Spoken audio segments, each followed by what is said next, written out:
By the autumn of 1944, the German Wehrmacht was in a state of catastrophic retreat across Western Europe. Having been bled white in Normandy and the Falaise Pocket, the German High Command desperately needed one thing above all else: time. They needed time to rest their shattered panzer divisions, time to conscript new soldiers, and time to fortify their borders. To buy this time, the Germans relied on the oldest defensive strategy in human history: natural geography. Western Europe is crisscrossed by massive, deep, and fast-flowing rivers: the Seine, the Roer, the Moselle, and the ultimate psychological and physical barrier, the mighty Rhine River. The German defensive doctrine was simple and mathematically sound. As they retreated across a river, German pioneers, their combat engineers, would meticulously wire every single bridge with heavy explosives and blow them into the water. According to standard European military doctrine, destroying a major river crossing guaranteed an operational pause of at least 2 to 4 weeks.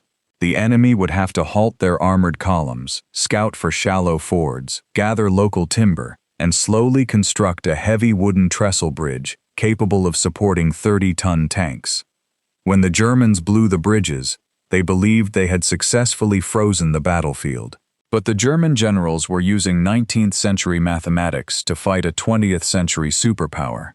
They were entirely unprepared for the terrifying industrialized speed of the United States Army Corps of Engineers.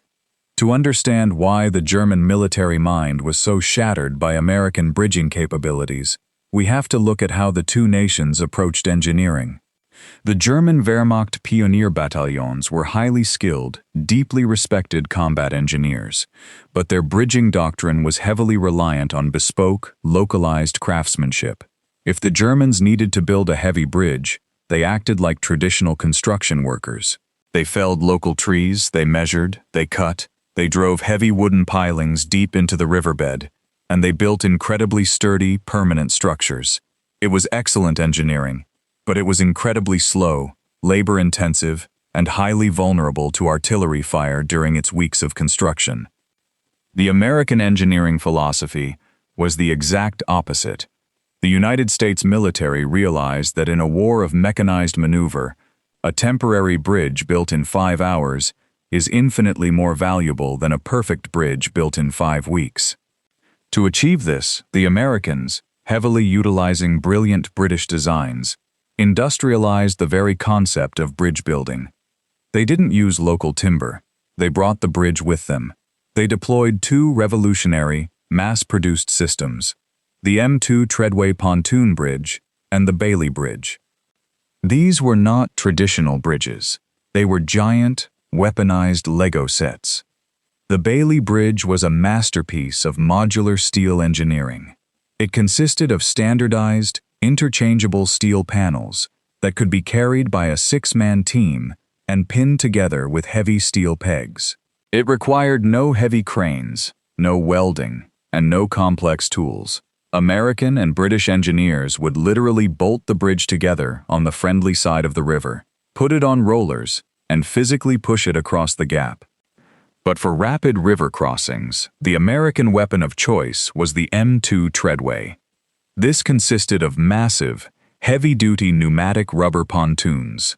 Engineers would inflate these massive rubber boats on the riverbank, float them into the rushing water, and lock them together. Then, using specialized trucks with hydraulic booms, they would drop massive interlocking steel tracks, or treadways, directly onto the floating pontoons.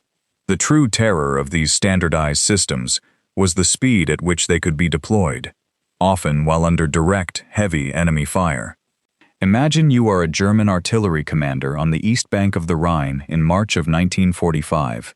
You have just successfully blown the main highway bridge. You report to your superiors that the American armored advance has been halted and that this sector is safe for at least 3 weeks. But at dawn, the American heavy trucks arrive. U.S. combat engineers leap into the freezing, fast-flowing water. Under a relentless hail of German mortar and machine gun fire, they don't stop to measure or cut wood. They simply begin locking prefabricated steel and rubber together. If a German mortar shell destroys a pontoon, The Americans simply unpin the damaged section, kick it down the river, and snap a brand new pontoon into its place in minutes. The German commander watches in absolute horror as a heavy-duty, 1,000-foot bridge violently materializes across the river in a matter of hours. During the crossing of the Rhine, the widest, most treacherous river in Western Europe, American engineer battalions constructed massive M2 Treadway bridges capable of carrying heavy Sherman tanks in as little as 9 hours. The psychological impact of this on the German High Command cannot be overstated. General George S. Patton's Third Army engineers were throwing pontoon bridges across the Moselle and the Rhine so fast that German intelligence couldn't even update their maps. By the time a German general was informed that an American tank division was blocked by a river, that same tank division was already across the river, flanking his headquarters. The American combat engineers fundamentally broke the German strategic timetable. The Wehrmacht's entire defensive strategy in the West relied on using rivers as a shield to orchestrate localized counterattacks. But you cannot counterattack an enemy that completely ignores your natural defenses. Captured German officers frequently expressed a profound, bewildered despair regarding American engineering. They had been told by Nazi propaganda that the Americans were undisciplined and mechanically inept. Instead, they watched American engineers casually perform logistical miracles that the German army couldn't have achieved at the height of its power. The Wehrmacht would expend thousands of lives, massive amounts of high explosives, and months of strategic planning to destroy a vital piece of infrastructure, only to watch a battalion of exhausted, mud-soaked American 19-year-olds replace it with an indestructible steel highway before the sun went down. World War II is often remembered for the glamorous, high-profile weapons, the heavy tanks, the fighter planes, and the aircraft carriers. But wars are rarely won by the sharpest spear. They are won by the unbreakable shaft behind it.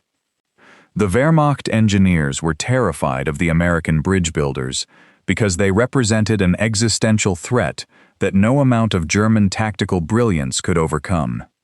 The American bridging systems proved that the United States had achieved absolute industrial supremacy. They had taken the most complex, time-consuming challenge of civil engineering, stripped it of all its bespoke craftsmanship, and reduced it to a standardized, modular, mass-produced drill. The combat engineers of the U.S. Army didn't just build bridges, they weaponized momentum. They proved to the German military that rivers were no longer walls, that geography was irrelevant, and that no matter how many bridges the Third Reich blew up, the arsenal of democracy was coming across the water anyway.